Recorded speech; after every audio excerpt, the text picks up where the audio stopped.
안녕하세요. 대업에서 반도체 업종과 IT 산업 담당하고 있는 임주성입니다. 5월 29일 TFE 리뷰 진행해 보도록 하겠습니다. 자, 현재 주가의 위치는 높은 상태의 위치에 있는 것 같고 거래량이 많이 없다 보니 주가가 되게 좀 불안해 하실 수 있을 위치에 있는 것 같습니다.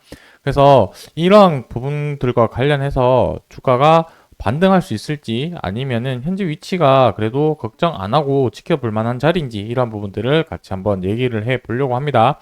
자, 첫 번째 TFA 종목의 특징과 이전에 어떤 움직임을 보여왔는지에 대해서 하나씩 좀 살펴볼 거고요. 그리고 두 번째로는 주가에 영향을 미칠 만한 요인들은 또 어떤 것들이 있는지, 그리고 마지막으로는 현재 중요한 지지 라인은 어디 위치에 있는지 이런 부분들을 같이 한번 얘기를 해 볼 테니까 좋아요, 구독 한 번씩만 눌러주시고 영상 같이 시청해 주시면 감사하겠습니다. 자, 먼저 TF의 종목과 관련된 특징들 하나씩 좀 살펴보고 넘어가 보도록 하겠습니다.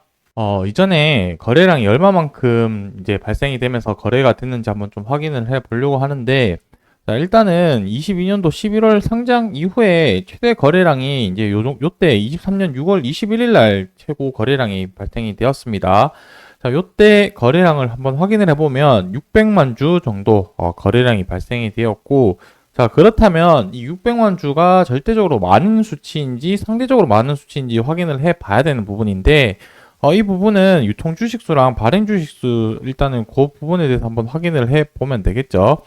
그래서 이제 살펴보면은 발행 주식수 같은 경우는 1100만 주 지금 현재 발행이 되어 있습니다. 근데 유동 주식수 같은 경우는 320만 주.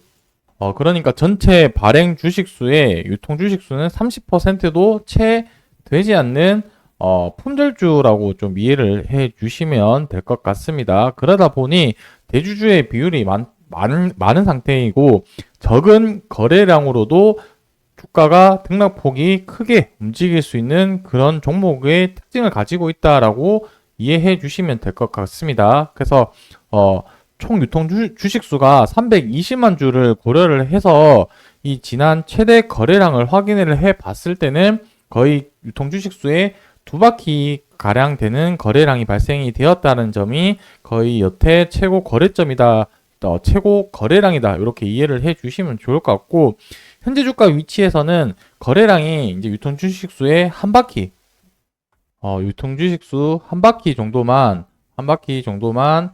거래가 되더라도, 한 바퀴라고 한다면은 300만 주 정도 되겠죠.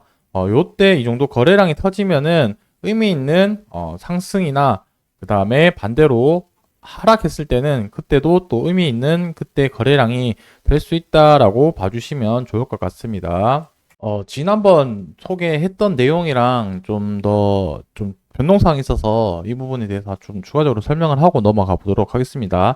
자, 제가 지난 영상에서 말씀드렸던 부분은 이제 10조 원 가량 지원을 한다라고 했었는데, 그 이후에 어떤 이슈가 있었냐 하고 말씀을 드리자면은 중국에서 200조 가량 또 지원을 한다라고 뉴스 기사가 나오게 되었습니다.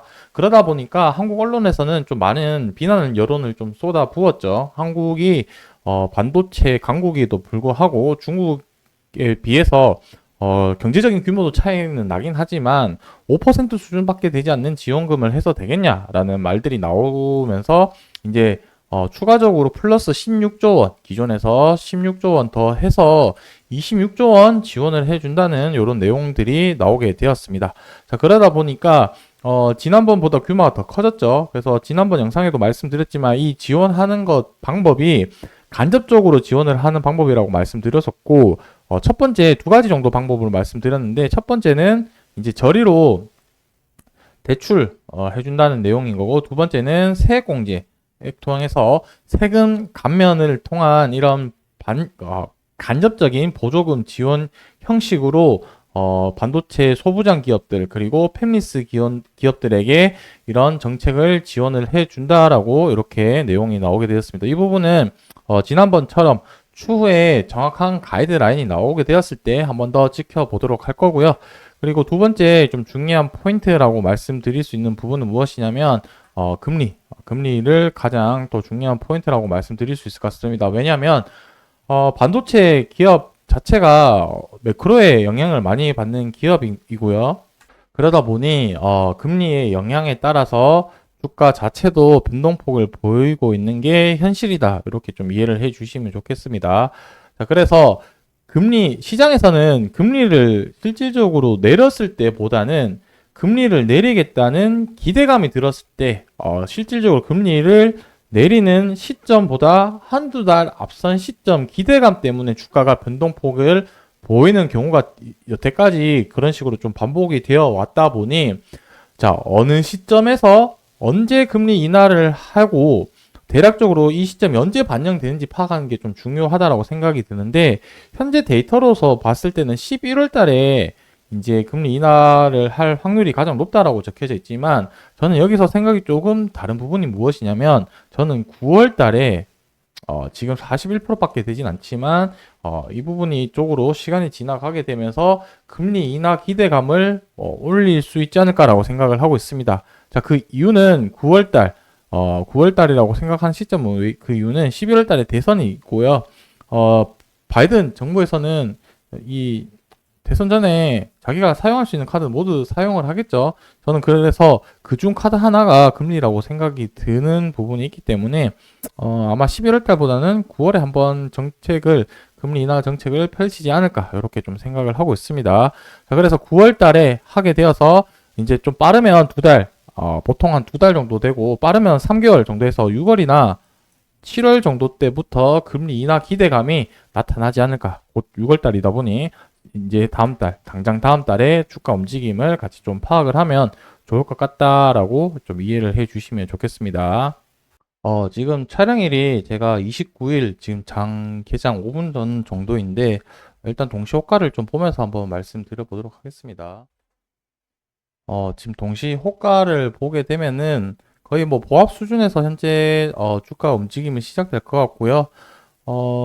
이제 차트 중요 지지 라인이라고 한다면은 이제 초록색 붉은색 선인 장기 이평선 241선이 이제 나타나게 되었는데, 현재로서는 가장 중요한 부분 지지 라인은 이 초록색 241선을 지켜주는지 여부가 가장 중요하고, 위쪽으로 저항 라인은 이 노란색 붉은색 선인 20일 이동 평균선을 돌파하는 시점이 가장 좀 중요하다, 이렇게 좀 정리를 할 수 있겠습니다. 왜냐면 여기서 241선 이탈을 해버리면은 장기 이평선이 밑으로 들어가게 됐을 때는 주가가 중장기적으로 계속해서 우하향하는 그림이 나올 확률이 높기 때문에, 여기서 지금 반등해서 20일 돌파를 한 다음에 21선 돌파를 하고 이 21선에서 다시 좀 지지를 받으면서 반등 여부를 지켜보는 게 현재로서는 위치에서 가장 좀 중요한 포인트, 그러니까 우리가 원하는 주가가 우상향할 수 있는 그런 그림이 토대가 되지 않을까라고 생각을 하고 있습니다. 자, 앞서 말씀드린 내용들과 그리고 추가적으로 주가 움직임이 어떻게 변동되는지 따라서 같이 내용을 살펴보면서 다음번 영상에서 또 추가적인 내용 전달드리도록 할 테니까 좋아요, 구독 한 번씩 눌러주시고 계속 영상 시청해주시면 감사하겠습니다. 오늘 영상 여기서 마무리하도록 하겠습니다.